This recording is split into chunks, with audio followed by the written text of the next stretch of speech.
Welcome to Man Does Tech, where I solve the problems you didn't even know you had. You start by confirming your Oppo model and Android version, because fixes depend on OS behavior. Once done, restart the phone to clear transient faults and make sure battery saver or memory limits are off. These modes throttle background input processes.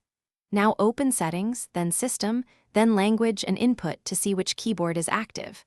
You need to know whether you're using Color OS Default, Gboard, or a third-party app, since the next steps vary by keyboard type and permissions.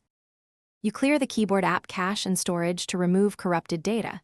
This often restores typing without deeper changes.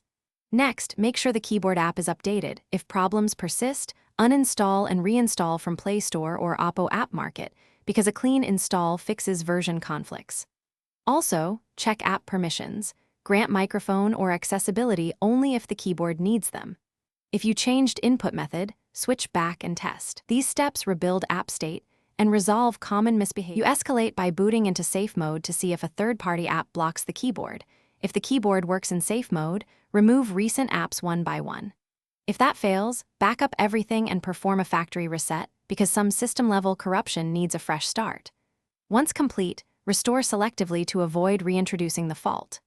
One key troubleshooting tip: test with a Bluetooth or USB keyboard. If external input works, the issue is software, not hardware, so avoid unnecessary repairs.